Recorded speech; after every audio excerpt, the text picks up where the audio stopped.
ہندوستان کا بے باک، بے خوف اور نڈر نیتا AIMIM کے چیف اور صدر جناب بیرسٹر اسد الدین اویسی صاحب کو جان سے مارنے کی دھمکی ملی ہے۔ جی ہاں، اس سے پہلے بھی کئی مرتبہ ان کی گاڑی پر حملہ ہوا، ان کے گھر پر حملہ ہوا، ان کے دلی والے گھر پر حملہ ہوا۔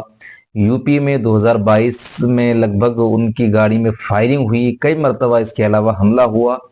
اور ان کے دشمن بہت زیادہ نظر بھی آتے ہیں اور ان پر حملہ بھی ہوتے رہتا ہے۔ اب جا کر کے ایک پھر جان سے مارنے کی ان کو دھمکی ملی ہے۔ جی ہاں، جان سے مارنے کی دھمکی دینے والا کوئی اور شخص نہیں ہے، بلکہ وہی شخص ہے جس نے یہ قبول کیا ہے کہ بابا صدیقی کا مرڈر اسی نے کرایا ہے،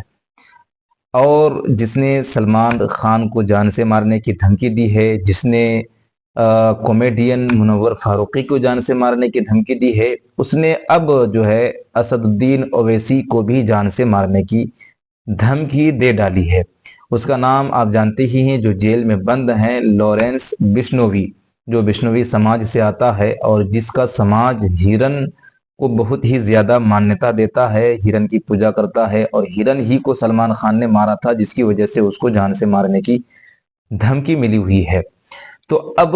جا کر کے پھر جناب اسد الدین اویسی صاحب کو بھی جان سے مارنے کی دھمکی اسی گینگ کی طرف سے آ رہی ہے۔ ہندوستان میں مسلمانوں کو بار بار اس طرح ٹارگیٹ اور نشانہ بنایا جاتا ہے، لیکن نشانہ بنانے والا اگر غیر مسلم ہو، BJP والا ہو خاص کر کے، اس پر کوئی ایکشن صحیح سے نہیں لیا جاتا۔ اب سوچئے کہ ایک شخص جیل میں بند ہے، لیکن پھر بھی وہ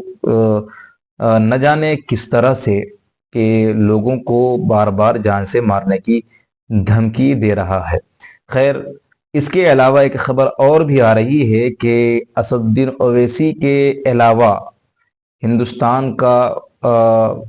ایک نیتا اور راہل گاندھی، جو کانگریس کا نیتا ہے، لیڈر ہے، اس کو بھی جان سے مارنے کی دھمکی آئی ہوئی ہے۔ خیر، ان تمام باتوں پر کیا ایکشن لیا جائے گا یا لیا گیا ہے یا نہیں لیا جائے گا، اب یہ دیکھا جائے گا کہ ابھی ہندوستان کی سرکار، ہندوستان کا قانون اس پر کیا ایکشن لیتا ہے۔ اسی چیز کا انتظار ہے۔ کیا کچھ چل رہا ہے ہمارے دیش میں، ہمارے بھارت میں، اور بھارت سرکار اس پر کیا ایکشن لے گی، یہ دیکھنا ہے، اور اسی کے بعد پھر آپ کو بتایا جائے گا کہ ان تمام معاملات کے بعد، ان تمام چیزوں کے بعد کیا ایکشن لیا گیا ہے۔ ہمارے ہندوستان کو جو ماحول بن گیا ہے کہ ہر طرف خوف کا ماحول ہے، دنگے فساد، بہرائچ میں دنگے فساد ہو رہے ہیں، جگہ جگہ پر جو ہے فسادات بڑھتے جا رہے ہیں، کرائم بڑھتے جا رہے ہیں۔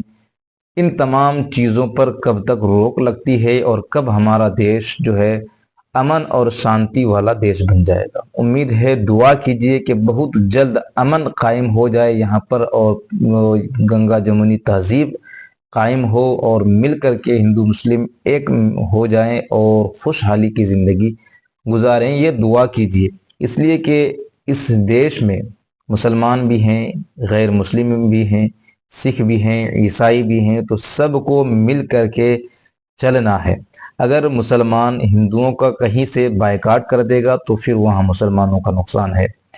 کہیں اگر ہندو مسلمانوں کا بائیکاٹ کر دے تو کہیں نہ کہیں ہندوؤں کا بھی نقصان ہے۔